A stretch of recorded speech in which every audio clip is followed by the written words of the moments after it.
नमस्कार, मैं हूं अंजलि इस्टवाल। प्रॉपर्टी इंडिया में आपका स्वागत है। रियल एस्टेट में निवेश करना हो या अपने सपनों का घर खरीदना हो, प्रॉपर्टी इंडिया आपकी मदद करता है सटीक और भरोसेमंद राय के साथ। और इसमें हमारा सहयोग देते हैं हमारे नॉलेज पार्टनर लाइसेंस फॉरेस्ट। हमारे साथ मौजूद हैं Nemunisa Khan, head research and consultancy south. Nemunisa, studio में आपका स्वागत है। लेकिन इससे पहले कि नेमुनिसा दर्शकों के सवालों के जवाब दें, एक नजर डाल लेते हैं कि आज शो में क्या क्या है खास। एनसीआर के रुके हुए प्रोजेक्ट्स को पूरा करने के लिए डेवलपर समूह क्रेडाई ने तैयार किया एक्शन प्लान। श्रम मंत्रालय ने दी कर्मचारी भविष्य निधि के 90% पैसे से घर खरीदने की इजाजत। हाउसिंग फॉर ऑल को मिलेगा इससे बढ़ावा। हम बताएंगे कि घर खरीदार कैसे कर सकते हैं महाराष्ट्र की रेरा वेबसाइट का इस्तेमाल। और रिहाइश या निवेश के लिए कौन से इलाके हैं सबसे बेहतर, पाइए अपने सवालों के जवाब।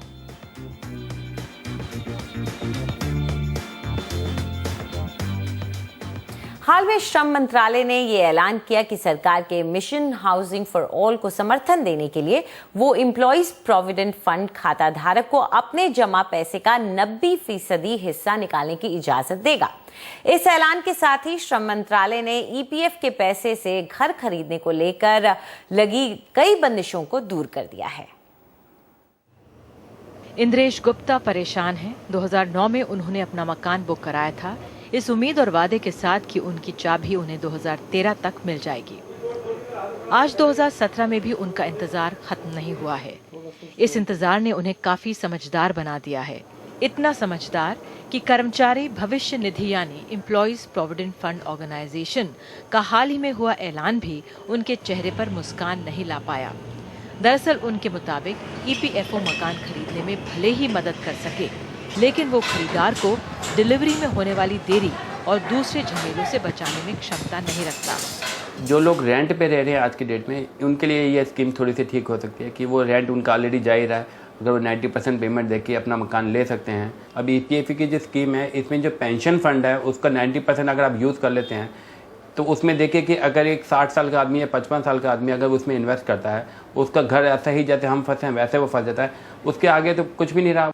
दरअसल ईपीएफओ की नई योजना के तहत कोई भी ईपीएफ धारक अब अपने खाते में से 90% रकम मकान खरीदने या बनाने के लिए निकाल सकता है, और वो चाहे तो इस पैसे से निजी बिल्डर का भी मकान खरीद सकता है। अगर 10 खाता धारक चाहें तो मिलकर ग्रुप हाउसिंग सोसाइटी भी बना सकते हैं। ऐसा करके वो मिलकर निजी या सरकारी बिल्डर से मकान खरीद सकते हैं। पहले सिर्फ सरकारी या अधिसूचित यानी नोटिफाइड प्रोजेक्ट्स में ही मकान खरीद सकते थे। इसके लिए ईपीएफओ खाता धारक की कुल प्रोविडेंट फंड की रकम और उस पर मिलने वाले ब्याज का 90% या फिर प्रॉपर्टी की कीमत, दोनों में से जो कम हो वो ऑथराइज्ड अकाउंट में ट्रांसफर कर दिया जाएगा।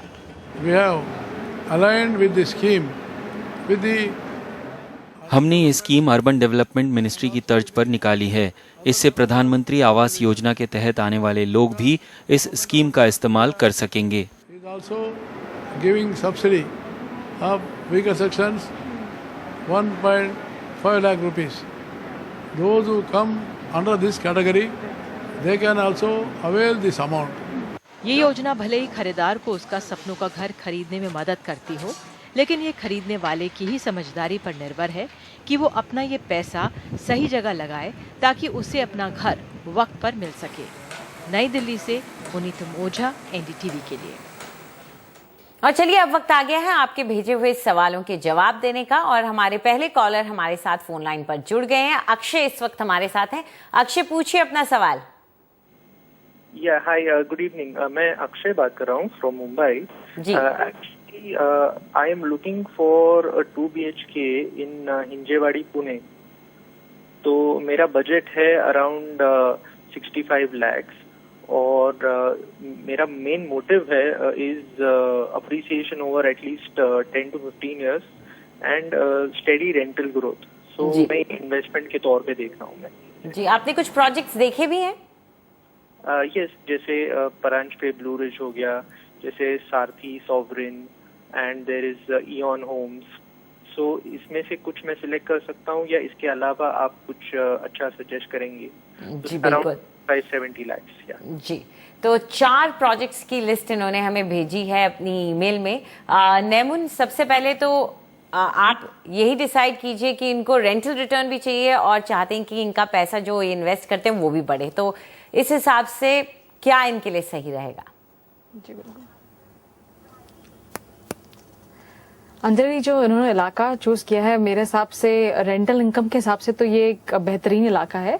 ये चारों प्रोजेक्ट्स जो ये बता रही है हिंजवाड़ी के आसपास ही आ रहे हैं और काफी आईटी पार्क्स जैसे कॉग्निजेंट हुआ, विप्रो और राजीव गांधी का जो बड़ा आईटी पार्क है यहाँ पे, वो भी इन सबसे करीबी फासले पे है। तो इन चारों ही प्रोजेक्ट्स के साथ वो कोई भी प्रोजेक्ट के साथ जा सकते हैं। इन सब में रेंटिंग इनकम इनफैक्ट अच्छी होगी। एवरेज प्राइस जो यहाँ की है ये करीबन 5,000 रुपए पर स्क्वायर फुट के दायरे में चल रही है और एनुअलाइज रिटर्न्स जो है वो फिलहाल 0.5% पे हैं, क्योंकि एक इन्वेंट्री ओवरहंग अगर आप इस एरिया को देखो तो वो काफी ज्यादा है, बिकॉज बहुत सप्लाई और बहुत डिमांड इस एरिया से आ रही है। तो अगर आप थोड़ा लॉन्ग टर्म होराइजन देखो, जैसे कि करीबन 5 से 7 साल का होराइजन, तो डेफिनेटली आपको इस एरिया से एक अच्छा इन्वेस्टमेंट रिटर्न मिलने के चांसेस हैं। चलिए चलते हैं आपके प्रोजेक्ट्स पर। अगर आप देखें जो 4 प्रोजेक्ट्स आपने लिस्ट किए हैं, खैर प्रोजेक्ट्स चारों ही अच्छे हैं, लेकिन हमने उनके कंस्ट्रक्शन स्टेटस और एमिनिटीज को ध्यान में रखते हुए उन्हें एक रैंकिंग दी है। ब्लू रिज जो है, आई थिंक ये सबसे आपके टॉप चॉइस होनी चाहिए। इसकी जो एमिनिटीज है, एक गोल्फ कोर्स भी इसके विद इन है, एक बड़ा टाउनशिप है ये, और कॉग्निजेंट वाला जो ऑफिस है वो भी काफी करीब है इस प्रोजेक्ट से। तो मेरे हिसाब से ये रैंक 1 रहेगा। इसके अलावा आपने जो दूसरा प्रोजेक्ट चूज किया है सारथी सोवरेन, ये एक अच्छा प्रोजेक्ट है। इनफैक्ट विप्रो ऑफिस के पास ही है, पर ये आपको रीसेल में मिलेगा। तो अगर आप रीसेल मार्केट में जा सकते हैं तो ये भी एक अच्छा ऑप्शन आपके लिए साबित हो सकता है। और फिर इसके अलावा आपने जो इयन होम्स का प्रोजेक्ट बताया था, ये प्रोजेक्ट को हमने रैंक 3 दिया है। खैर प्रोजेक्ट तो ये भी अच्छा है, आईटी पार्क्स के आसपास है, पर कंस्ट्रक्शन स्टेटस वाइज अगर आप देखें तो ये अभी अंडर कंस्ट्रक्शन है, इसीलिए रैंकिंग में ये 3 में जा रहा है। और जो क्राउन ग्रीन्स प्रोजेक्ट आपने बताया था, इसे हमने रैंक 4 दिया है। ये एक ऑलमोस्ट कंप्लीटेड प्रोजेक्ट है, लोकेशन भी अच्छी है, पर और बिल्डर भी मैं कहूँगी जाने माने बिल्डर नहीं है, पर एक रेप्यूटेड बिल्डर है, इन द सेंस क्रेडिबिलिटी अच्छी है इन बिल्डर की, मार्केट इमेज भी क्लीन है। तो इनके लिए जो एमिनिटीज वगैरह जो है वो देखते हुए हमने इन्हें रैंक 4 दिया है। पर खैर आप इनमें से चारों में से कोई भी प्रोजेक्ट के साथ जा सकते हैं, ये सभी अच्छे हैं। चलिए आगे बढ़ते हैं, रुक करते हैं हमारे अगले कॉलर का। हमारे साथ फोन लाइन पर जुड़ गए हैं राहुल शर्मा। राहुल, पूछिए अपना सवाल। मैडम मैं राहुल बात कर रहा हूँ मुंबई से। जी मैडम, हम लोग 1 BHK देख रहे हैं बदलापुर रीजन में, थाने में। हम रहने के लिए देख रहे हैं। हमारा बजट है 30 लाख रुपीज। तो जस्ट मैं जानना चाहता था कि Badlapur as a region future growth prospect क्या है उसका, और प्लस वहाँ पे अच्छे प्रोजेक्ट कौन से चल रहे हैं, बेस्ट प्रोजेक्ट। जरूर। तो नेमुन, आप बदलापुर के बारे में क्या सोचती हैं और इनके बजट में आप इनके लिए क्या लेकर आ सकती हैं? बदलापुर का जो इलाका है बेसिकली वो एक एंड यूजर ड्रिवन मार्केट है, और जो बजट आप बता रहे हैं 30 लाख, उसमें आपको 1 BHK नहीं, आपको 2 BHK भी मिल सकता है। अगर आप थोड़ा कॉम्पैक्ट साइज 2 BHK ले तो आपको शायद 2 BHK का ऑप्शन भी आपके लिए इस मार्केट में डेफिनेटली सूटेबल हो सकता है। यहाँ की एवरेज प्राइस जो है वो 3,200 रुपीज पर स्क्वायर फुट के आसपास चल रही है, और जो एनुअलाइज रिटर्न्स है वो करीबन 2.3% पे रहे हैं। मैं कहूँगी अगर आप इन्वेस्टमेंट के लिए देख रहे हो तो इन्वेस्टमेंट के लिए आप इसे एक लॉन्ग टर्म होराइजन की तरह देखिए, क्योंकि फिलहाल यहाँ पे कोई कोई इन्वेस्टमेंट रिलेटेड या कोई इमीडिएट ग्रोथ कैटलिस्ट नहीं दिखाई दे रहा है, जिसकी वजह से एक स्पर्ट दिखेगा आपको मार्केट में। ये एक नेचुरल ग्रोथ में चल रहा है ये इलाका। जैसे ही कल्याण के और अंबरनाथ के रेट्स और बढ़ने लगेंगे, यहाँ पे डिमांड ट्रिकल होते हुए बदलापुर पहुंच जाएगा, और इसी वजह से यहाँ पे जो आपको एक्टिविटी दिखेगी, क्रिटिकल मार्क्स दिखेगा, वो ये अर्बन स्प्रॉल के ग्रोथ के वजह से दिखेगा। तो इसके वजह से आपको मेरे हिसाब से करीबन 7-8 साल का होराइजन कंसिडर करना चाहिए अगर आप यहाँ पे इन्वेस्ट कर रहे हो। और हम आपके लिए कुछ प्रोजेक्ट्स ऑलरेडी चुन करके लाए हैं आपके ही बजट में। आप अरिहंत अनमोल का प्रोजेक्ट देख सकते हो। इसमें कुछ टावर्स रेडी हैं और कुछ 2018 तक कंप्लीट हो जाएंगे। भक्ति पार्क का और एक प्रोजेक्ट है, वो भी अच्छा है। ये भी, इसमें भी कुछ टावर्स रेडी हैं और कुछ इसी साल कंप्लीट होंगे। और अगर आप बदलापुर स्टेशन के थोड़ा करीब रहना चाहते हो तो मेरे हिसाब से आपको थोड़ा प्राइस आपका बढ़ाना होगा 200-300 रुपए से ही। और आप गार्डन सिटी फेज 2 का एक प्रोजेक्ट वहां पे चल रहा है, ये एक अच्छा प्रोजेक्ट हो सकता है आपके लिए। ये इसी साल कंप्लीट हो जाएगा और स्टेशन भी यहाँ से काफी नजदीक है, तो मेरे हिसाब से ये अच्छे प्रोजेक्ट्स हो सकते हैं आपके लिए। और अगर आपका मैं ब्रैकेट देखूं, टिकट साइज देखूं, तो मेरे हिसाब से आपने अपने बैंक से PMAY के अंडर में जो CLSS की स्कीम है उसकी पूछताछ करनी चाहिए। शायद आपके कुछ लाख रुपए और बच जाए अगर आपको वो स्कीम के अंडर इंटरेस्ट सब्सिडी मिल जाए तो। ठीक है, तो चलिए एक नजर डाल लीजिए जो ऑप्शंस आपको दे रही हैं नैमुन, उनकी कीमतें क्या हैं, साइज क्या मिल रहा है। पहला है अरिहंत अनमोल और यहाँ पर कीमत जो आपको चुकानी पड़ेगी वो है 3,150 रुपये। और अगर आप 1 BHK खरीदते हैं तो आपको 655 स्क्वायर फुट का मकान मिलेगा। वहीं दूसरा ऑप्शन जो आपके लिए लेकर आई हैं वो है भक्ति पार्क और यहाँ कीमत आपको चुकानी पड़ेगी 3,100 रुपये पर स्क्वायर फुट की। और अगर आप 1 BHK ले रहे थे तो आपको साइज मिलेगा 705 स्क्वायर फुट का। और तीसरा ऑप्शन आपके लिए है गार्डन सिटी फेज 2, यहाँ कीमत है 3,500 रुपये पर स्क्वायर फुट की और 1 BHK का साइज है 630 स्क्वायर फीट। तो ये 3 ऑप्शन आपके पास हैं। चलिए बात महाराष्ट्र की कर रहे हैं तो महाराष्ट्र रियल एस्टेट रेगुलेटर के बारे में भी बात कर लें, क्योंकि इसे नियुक्त करने वाला देश का ये पहला राज्य बन गया है। और राज्य सरकार ने रेगुलेटर की वेबसाइट को भी चालू कर दिया है, जो कि बिल्डर और घर खरीदार दोनों के लिए काफी अहम है। हमारी सहयोगी अश्विनी प्रियोलकर आपको बता रही हैं कि वेबसाइट का इस्तेमाल कैसे कर सकते हैं घर खरीदार।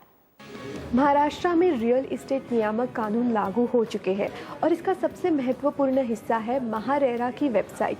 ये वेबसाइट पारदर्शिता लाने में मदद करेगी, साथ ही विकासक और ग्राहक के बीच की दूरी कम करेगी। तो आइए एक नज़र डालते हैं इस वेबसाइट पर।